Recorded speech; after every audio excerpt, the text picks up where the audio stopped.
大家好，欢迎来到中老年之音，希望大家都过得愉快。感谢您的订阅和忍耐，我们每天都陪伴您。现实里，一个女人的命好不好，有时候跟她自己的若干个决定都息息相关，跟她自己的性格特质也十分相关。如果她不能自我察觉到这些问题，并且改正的话，同样的亏可能还会吃。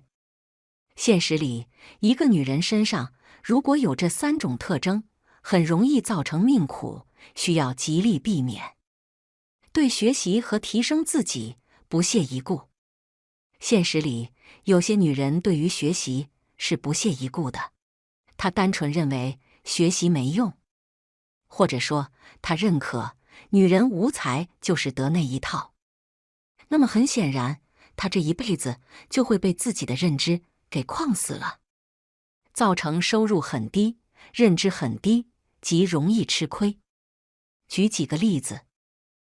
我认识的熟人里，有的大姐50岁了，还可以因为学到的职业技能，到大城市找到6、7千工资的工作，给自己存到养老钱，甚至买到房子。但是也有的熟人，出了校门就没学习过，所以一把岁数了，还是只挣2000块，造成日子紧紧巴巴。单从职业收入来看，你说学习有没有用？女人活着，如果知道学习的价值，逼着自己一直去学习，那么她就能逐渐发现哪些学习是无效的，而哪些学习是有效的，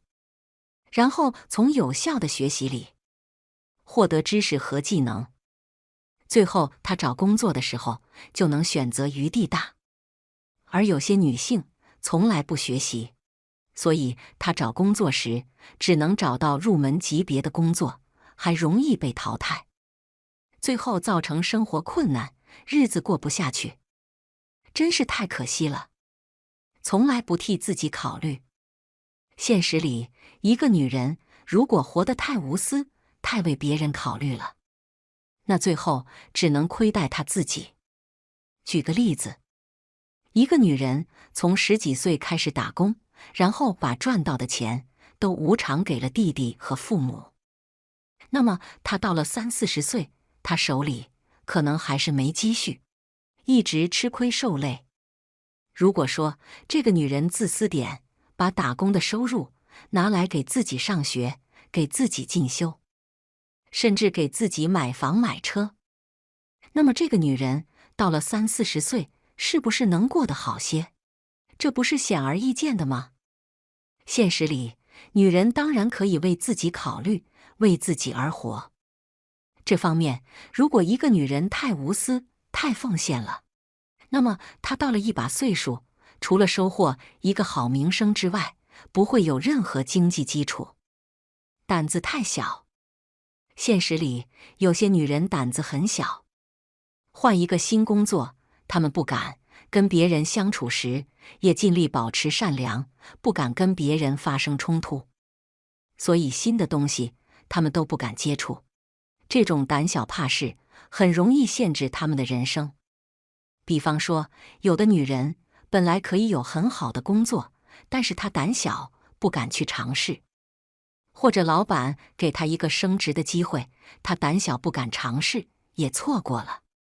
胆小的女人思考问题时总是害怕，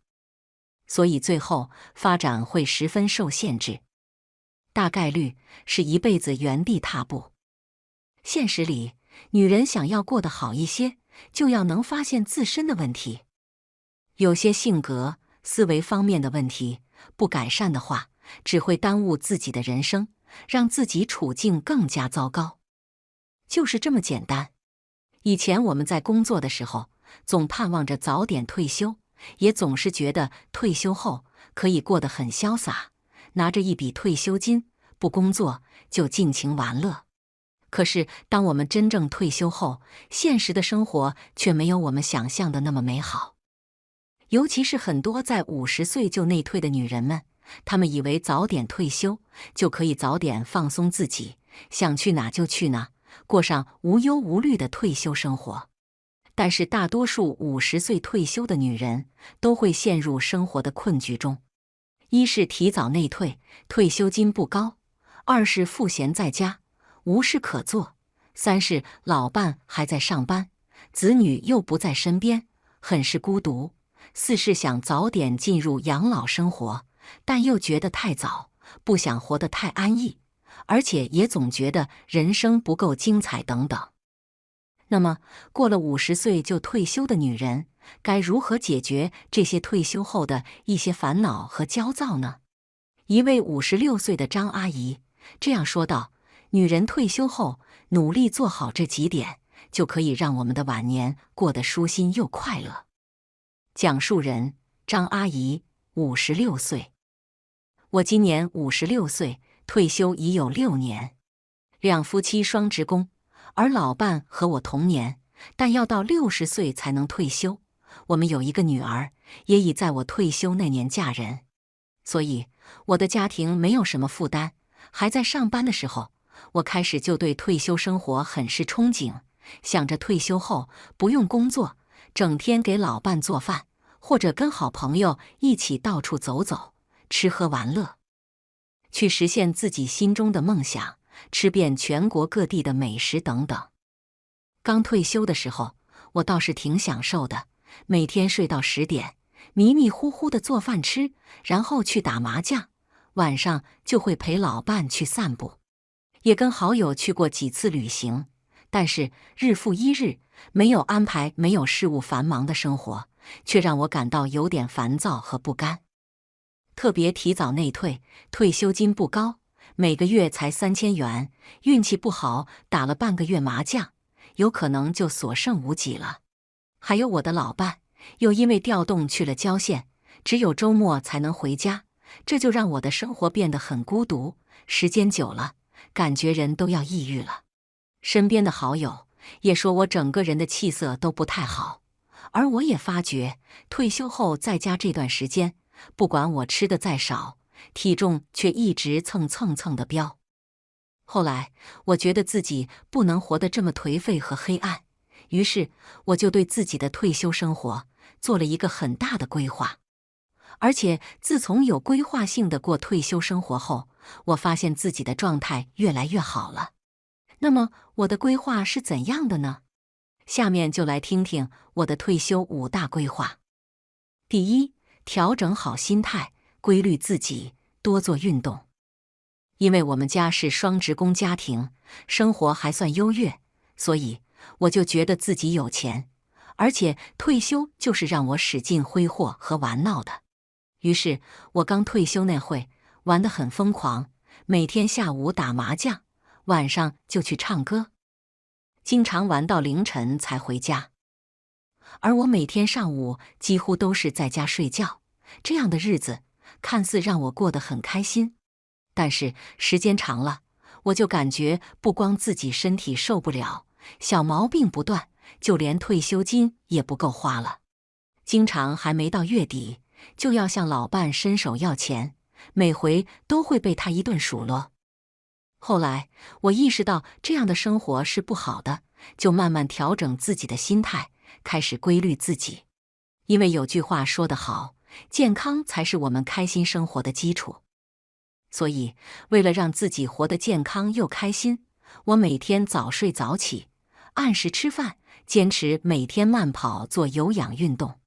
感到无聊就跑去跟大爷大妈们唠嗑，很少去打麻将，真的手痒了会去打一下，但不会打太久。大概坚持了半年左右，我发现我不但爱上这种生活方式，还被很多人称赞，说我越来越有活力，精气神都比很多退休女人好得多。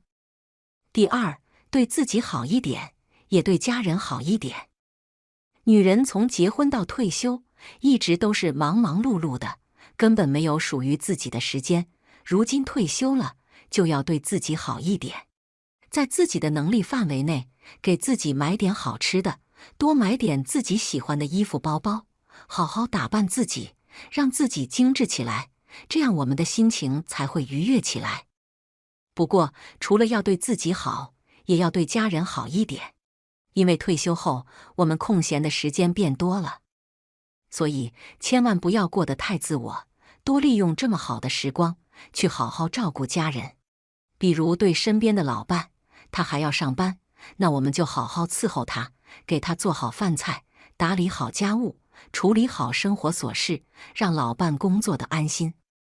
对年迈的父母或公婆来说，我则更要抽点时间去好好看望和孝顺，努力做个好女儿和好儿媳，也为自己挣得一个好口碑。对于儿女呢，我们就不要太多于操心了，他们有属于他们的生活方式，我们是打扰不得的。他们有困难或有求于我们的时候，我们尽能力帮一把就行。第三，多参加积极健康的活动，少点消极堕落的兴趣，让生活充实又有意义。退休后的生活对于每个人来说都是枯燥又漫长的，所以我们要好好让退休生活充实起来。但是我们千万不要因为贪图玩乐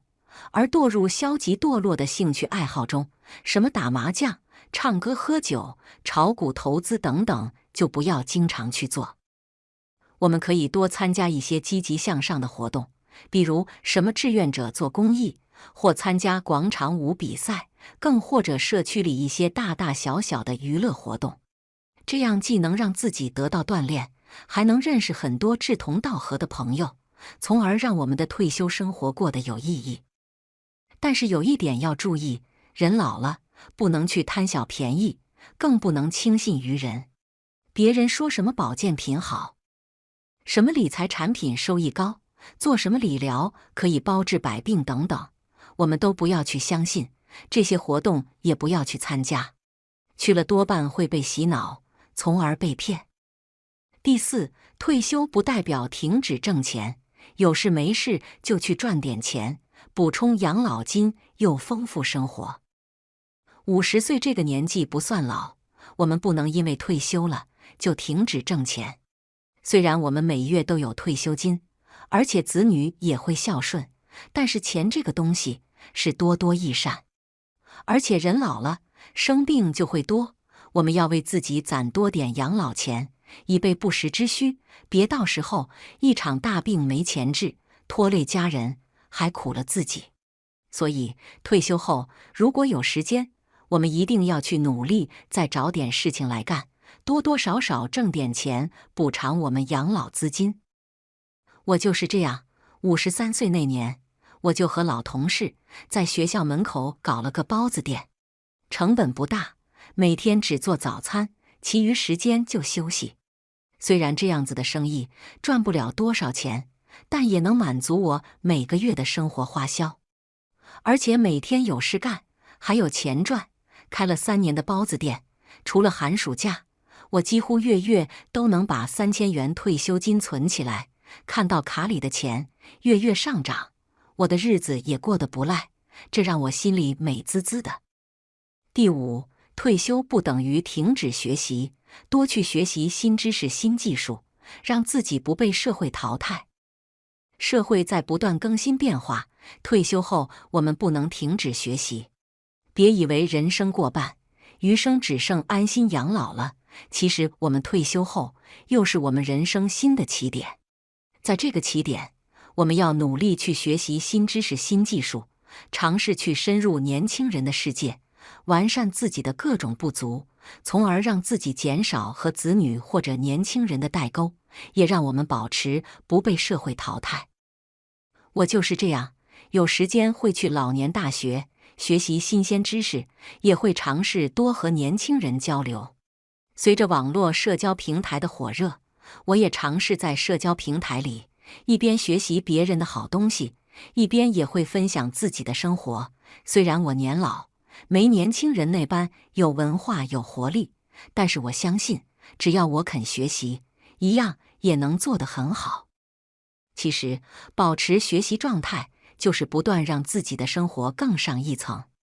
如果你退休后也觉得自己的退休生活过得很枯燥、很烦恼，或者很没有意义，那你不妨试试我这5点规划。我不敢保证你会过得比别人更好，但我相信你坚持下来，一定会有很大的改变。